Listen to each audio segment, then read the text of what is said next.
Assalamualaikum warahmatullahi wabarakatuh. A'udzubillahi minasyaitonirrajim. Bismillahirrahmanirrahim. Alhamdulillahilladzi hadana li hada wa ma kunna linahtadiya laula an hadanallah. Asyhadu an la ilaha illallah wa la syarikalah wa asyhadu anna Muhammadan abduhu wa rasuluh la nabiyya ba'dah. A'udzubillahi minasyaitonirrajim. Bismillahirrahmanirrahim.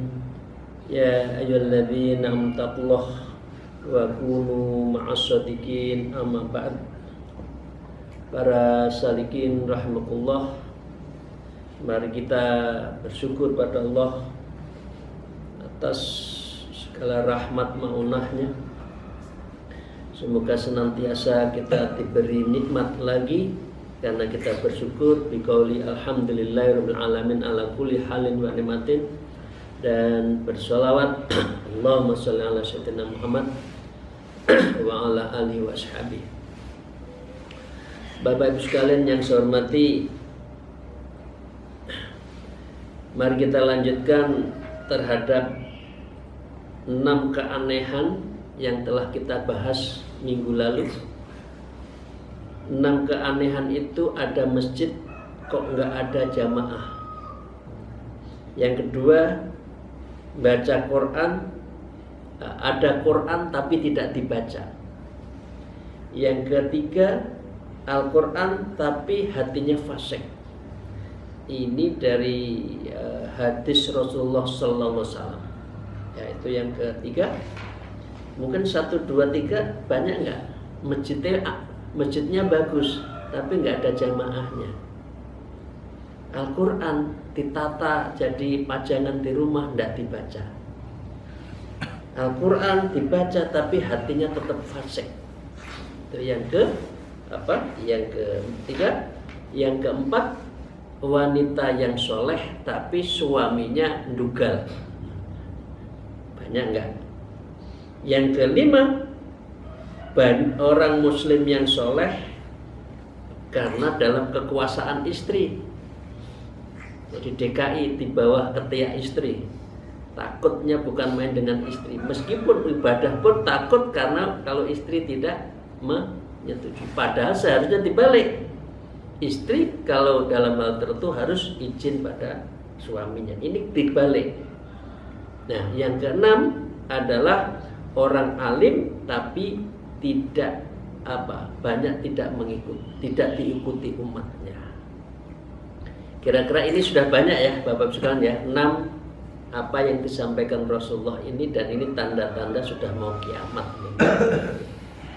Mari kita lanjutkan Bapak Ibu sekalian.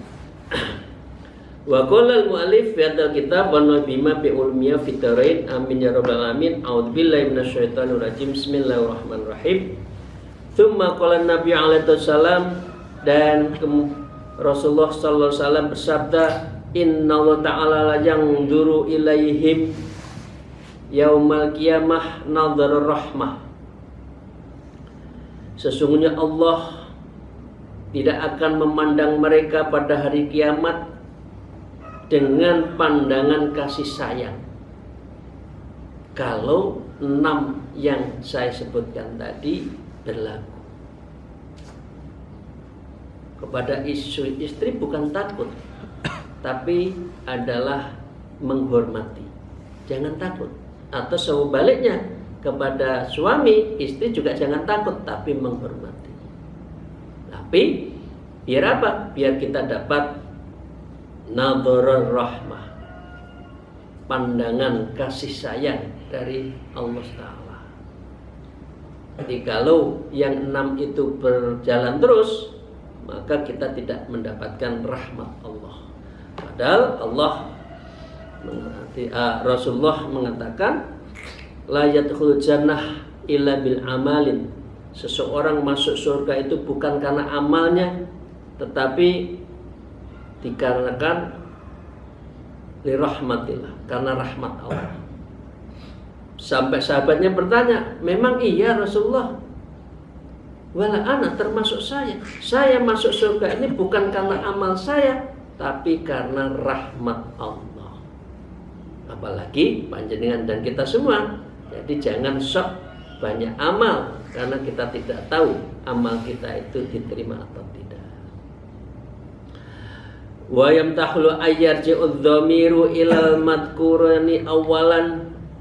Ada kemiripan dhamir kembali kepada kalimat yang telah disebutkan pertama kali, yaitu wa humul ladzi lam yusallu fi dzalikal masjid. Mereka orang-orang yang tidak mau sholat di masjid, walam yaqra'u fi dzalik mushaf. Wangel tenan kon maca Quran itu. Abot ya Bapak Ibu sekalian ya, membaca Quran itu ya. Godanya banyak memang. Baca Quran itu godanya banyak. Mau baca tahu-tahu ada film bagus, tahu-tahu YouTube nyelot itu bagus, enggak jadi baca. Wal khariju an amirillah, dan keluar dari perintah Allah. Wasai'u khalqi minar rajul wal mar'ah, yang berupa laki-laki yang berakhlak buruk karena perempuan, saling menghegemoni. Suami istri itu bukan menghegemoni loh Bu ya, tapi saling menghormati, mengasihi sayangi. Wa man lam yattabi kalamal alim, dan tidak mengikuti ucapan orang-orang yang alim. Jadi tidak didengarkan, yang didengarkan artis-artis, yang didengarkan yang suka guyon, ceramahnya yang ngelawak, bodor, itu malah banyak pendengarnya. Tapi kalau ngaji kitab belum tentu. Padahal itu yang lebih banyak ilmunya. Nah, karena itu kita lanjutkan wal maqalatus saniyah, dan maqalah yang kedua, qalan Nabi sallallahu sitta la'natahum wa la'anahumullah ta'ala wa kullu nabiyyin mujabin da'watin.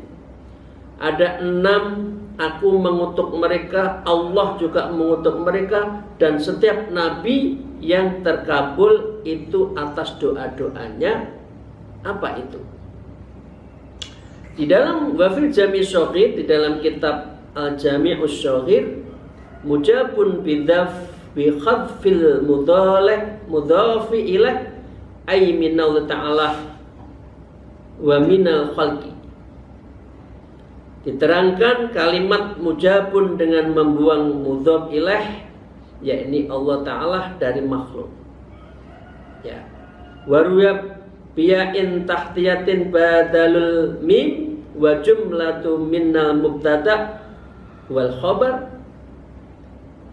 Diriwayat kalimat mujabun dengan huruf ya bertitik di bawah sebagai pengganti huruf mim, yujabu, itu rangkaian kalimat mubtada dan khobar. Khalun min fa'ilin la'natuhum, adalah halnya dari fi'il la'antuhum itu. Jadi ini dari sisi lughat bahasanya seperti itu, dari hadis Rasulullah yang kita sebutkan tadi. Apa 6 itu Bapak sekalian? Az-zaitu fi kitabillah ta'ala, orang menambah-nambah apa yang disampaikan di dalam kitab Allah. Ayumay khilafihi ma laysa minhu wa yu'awwiluhu bima la yasihu, yaitu orang-orang yang memasukkan di dalam kitab Allah bukan dari Allah dan mentafsirkannya dengan tidak mampu, tidak sah. Jadi dengan demikian ahli tafsir mufassirin itu adalah memiliki disyaratkan banyak syarat yang ketat. Jadi ini adalah Allah murka.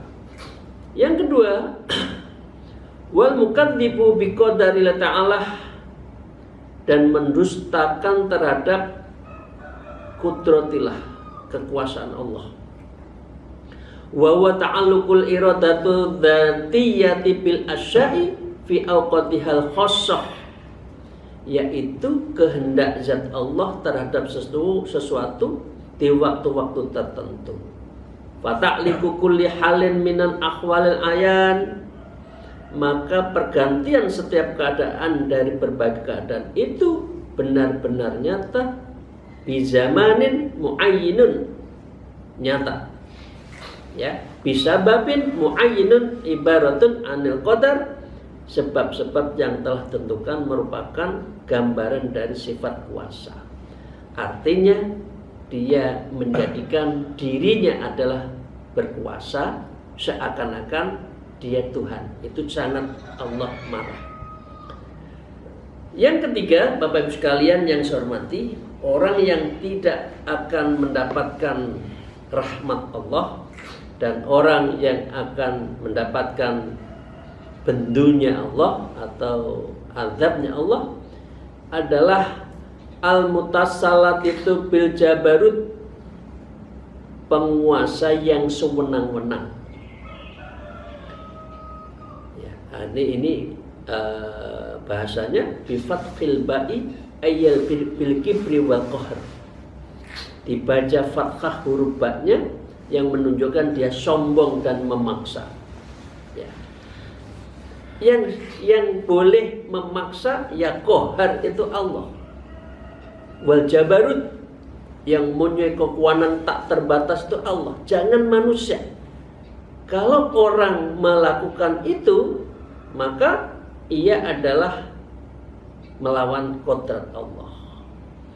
Fayughayru man adzallahu ta'ala wa yudillu may a'azzahullah, maka ia akan memuliakan siapa saja yang dihinakan oleh Allah, dan dia menghinakan siapa yang dimuliakan oleh Allah. Artinya orang yang sewenang-wenang, pengusaha yang sewenang-wenang itu adalah apa yang dimuliakan Allah dia benci. Orang alim, kiai, ulama, mursyid, syekh itu dia benci. Tapi dia mencintai justru yang orang jelek-jelek. Tidak usah saya sebut ya. Yang jelek itu seperti apa? Yang bukan panutan justru jadi tuntunan. Yang tontonan jadi tuntunan. Yang tuntunan jadi tontonan. Nah, itu orang Jawa ya. Nah, orang seperti ini adalah orang yang akan mendapatkan kemarahan Allah karena dia hidupnya cara hidupnya, sikapnya yang sewenang-wenang. Kalau seperti yang disampaikan ya, qauluhu fayughayyiru bil fa'i atfut tafsir, sabda Nabi dengan huruf fa sebagai ataf tafsir, dan di naskah lain dengan huruf lam li yu'izul wa fi nuskhati bil lamin. Yaitu ya Bapak sekalian dari segi bahasa. Memang ini Syekh Nawawi Al-Bantani itu sangat lengkap kalau membahasakannya, kemudian mengartikan dari segi nahwu syarafnya kuat. Yang keempat, wal mustahillu li haram ta'ala, orang yang menghalalkan apa yang telah diharamkan oleh Allah. Haram tahu, tapi dicarikan dalil seakan-akan tidak haram. Tahu suka, tapi seakan-akan gimana tidak suka. Ya, ini semua adalah menghalalkan segala cara apa yang telah diharamkan oleh Allah. Ini adalah orang-orang sebagian dari orang yang akan mendapatkan murka Allah. Yang kelima, wal mustahillu min itrati, orang-orang yang menghalalkan dari keturunanku, au dzurriyyati wa qarabati, yaitu anak cucu dan kerabatku, ma haramallahu, sesuatu yang telah Allah haramkan. Apa artinya? Wa huwa man fa'ala fi dzurriyyati Rasulullah sallam, yaitu orang-orang yang berbuat terhadap anak cucu Rasulullah sallallahu alaihi wasallam yang haram, yuharrimu fi'alahu, yang dia jalankan itu haram, minal ma'asi, dari sesuatu yang maksiat, wal madzalim, dan penuh dengan kedzaliman. Ini lagi tren Bapak Ibu sekalian yang hari-hari ini ya. Ini adalah hadis Rasulullah tidak usah diikuti orang yang mengaku keturunan dzurriyyah Rasulullah, tapi kok dia zalim, dia maksiat, tidak usah diikuti. Kalau dia adalah menghalalkan terhadap keharaman dari dzurriyyah tadi, maka itu adalah melawan dari Allah. Dan ini hadis dari Rasulullah Sallallahu Alaihi Wasallam. Ini Nabi loh yang bicara, bukan kami. Jadi jangan buta terhadap seseorang. Jangan silau karena sebutannya, tapi silaulah dengan amalnya, dengan takwanya, dengan kealimannya. Itu baru kita ta'zim. Tapi kalau dia zalim, dia ahlul maksiat, tidak usah diikuti. Jenengan biasa kiai kita orang Jawa, orang Indonesia ngeluduk, orangnya alim, hormati. Itu lebih berhak dihormati daripada orang mengaku-ngaku tapi kenyataannya dia zalim, dia maksiat, tidak alim dan sebagainya. Karena dalam pandangan Allah, inna akramakum indallahi atqakum. Takwanya, ibadahnya, bukan keturunannya. Maaf kalau saya menyinggung ini, bukan karena menyinggung, karena memang hadisnya seperti itu. Nah, yang keenam, wattariqu li sunnati, yang meninggalkan sunnahku, bil i'radi anha istighfafan, dengan berpaling darinya karena menyepelekan dari sunnah-sunnah Rasulullah sallallahu alaihi wasallam. Jadi 6 itu maka harus kita perhatikan betul, kita jangan sampai melakukan 6 hal itu. Para salikin rahmatullah, para jamaah, semoga kita mendapatkan rahmat dari Allah Ta'ala. Selanjutnya, fa inna ta'ala yang duru ilahim yaumil qiyamah nadhar rahmah. Maka sesungguhnya Allah tidak akan memandang mereka pada hari kiamat dengan pandangan kasih sayang. Bagi orang-orang yang menjalani 6 tadi nggak ada kasih sayang, ya. Rawiya hadal hadis ini diriwayatkan oleh Tirmidzi wal Hakim an Aisyah wal Hakim wa Sayyidina Ali. Jadi ini hadisnya sangat baik, hasan. Ya, Bapak sekalian, jangan silau dengan keturunan, tapi silaulah, hormatilah karena kealiman dan kedalaman ilmu serta ibadahnya. Wal maqalatu tsalits, qala Abu Bakar As-Siddiq radhiyallahu anhu, inna iblisa qa'iman amamaka yaquduka ilal batil. Sayyidina Abu Bakar mengatakan, semoga Allah meridhai beliau, sesungguhnya iblis berdiri di depanmu, ia menuntunmu kepada kebatilan. Artinya iblis tidak akan pernah berhenti untuk mempengaruhi kita agar kita itu terpeleset dalam hidup kita. Apa itu? Wan nafsu an yaminika. Iblis menggoda dari tangan kanan kita, dari sisi kanan kita. Ay mutajawizatul makanin yaminika bil julusi ilal makanin akhar, melewatkan tempat kananmu di dalam duduk di samping yang lain. Artinya kita duduk itu, pikir itu nggak tenang karena digoda oleh setan. Dia gadang dari setan kiri kanan.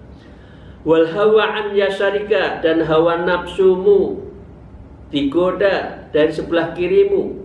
Ay mutajawiza makani yasarika ila makan akhar, melewatkan tempat sebelah kirimu ke tempat yang lain. Tidak tenang, tidak khusyuk. Pokoknya ibadah dianggap dipengaruhi untuk tidak khusyuk. Ini pekerjaan iblis. Wa dunya min khalfika, dan dunia dari belakangmu digoda, urusan dunia dari belakang. Ayo golek duit, wis salat engko ae. Wis ngajine engko wae. Wis zikirnya nanti saja. Maaf, wis suluknya nanti-nanti aja kalau sudah tua. Loh, memang tahu umur kita itu berapa? Nah, godanya itu banyak sekali ya. Ay mutajawizat makanan khalfaka illa makanin akhar, sehingga melewatkan tempat dari belakangmu ke tempat yang lain. Enggak jadi ngaji, enggak jadi beribadah. Wal jabaro fauqamuka, dan yang maha pemaksa di atasmu, yakni bil qudratilal ila bil makan, dengan kekuasaan tidak dengan tempat, lis istikhalati alaihi ta'ala wa ta'ala yak haruka ila muradi ta'ala, karena mustahil itu bagi Allah, maka Allah Ta'ala memaksamu menuju kehendaknya Ta'ala. Jadi dengan demikian kita harus kembali justru kepada Allah. Nah, dengan demikian fa iblisu laknatullah yad'u ila tarakaddin, artinya iblis selalu mengajakmu untuk meninggalkan agama. Itu cara intinya. Iblis itu kita jangan menjalani agama kita deh, ay syariah dan juga syariat. Dan wan nafsu tad'u ilal maksiyah, dan nafsu selalu mengajak, ayil amarah, nafsu amarah selalu mengajak kepada kemaksiatan. Nafsu amarah, apa kalian sudah tahu ya, ada nafsu lawamah, nafsu amarah, itu yang jelek-jelek, nafsu natikoh yang jelek, yang baik itu kamilah, mutmainnah, ya, mardiyah dan sebagainya. Itu semua wujud dari zikir latifah kita itu berbuah apa? Itu semua adalah kita lakukan. Kalau kita zikirnya latifatul qalbi, maka yang kita serang adalah nafsul lawamah. Yang jelek-jelek itu kita bunuh melalui zikir latifah, khususnya latifatul qalbi.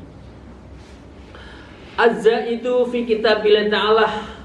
Bapak Ibu sekalian yang saya hormati, maka dengan demikian yang kita lakukan adalah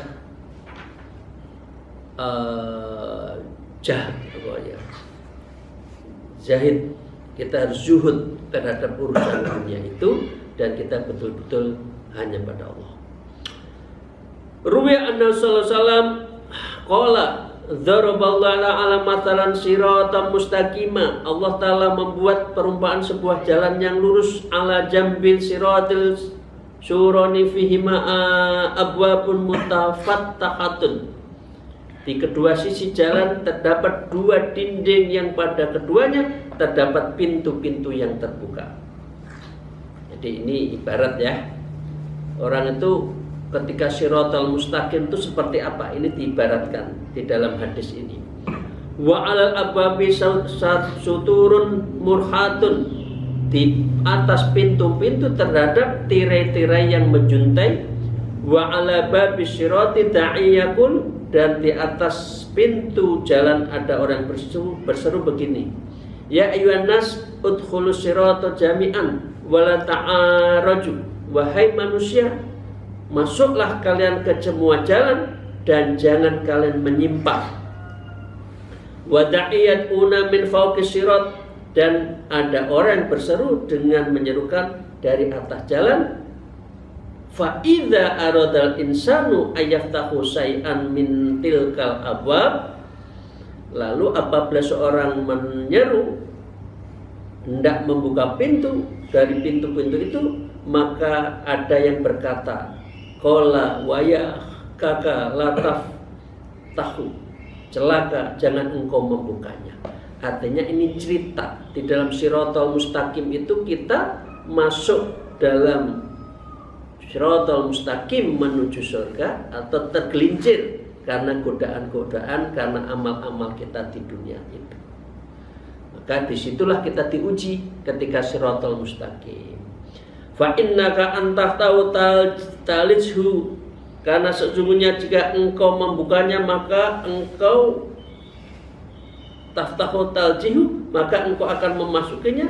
Fasiratul Islam, maka adalah kamu harus pilih jalan Islam. Wasuranu hududullah, dan dinding-dindingnya itu adalah apa yang hududullah, yang diberi batasan oleh Allah. Wal abwabu mufakhatahul maharimullah,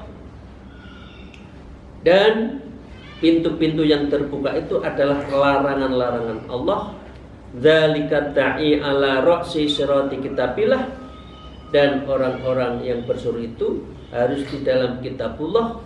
Wa da'iya min fauqi, maka di atasnya adalah wa'idullah, yaitu nasihat Allah, fi qalbi kulli muslimin, di hati setiap muslim. Jadi dengan demikian orang yang selamat adalah orang yang betul-betul hanya mengikuti apa yang diperintahkan oleh Allah, dan kita menjalankan kitabullah, dan orang-orang yang saling menasihati di antara hati-hati orang muslim. Nah, wal hawa yad'u ila syahwat, ini masih lanjutan tadi, dan hawa nafsu itu mengajak kepada syahwat. Pasti hawa nafsu itu ai ila muradatiha, yaitu kepada keinginan-keinginan syahwat. Wa dunya, yang terakhir, wa dunya tad'uka ila ikhtiyariha, dan dunia mengajakmu untuk memilihnya, alal akhirah, daripada akhirat. Artinya orang mendahulukan dunia daripada akhiratnya. Inilah yang Allah tidak senang, dan menjadikan Allah tidak memberikan rahmat kepada orang yang tadi dikuasai oleh nafsu-nafsunya tadi, dan itu semua karena iblis. Demikian, terima kasih Bapak Ibu sekalian. Semoga apa yang kita kaji pagi hari ini mendapatkan ridho dan maunah dari Allah Ta'ala. Mohon maaf atas segala kekurangan saya. Akhirul kalam, alkumikum, wallahul muwafiq ila aqwamit thariq. Assalamualaikum warahmatullahi wabarakatuh.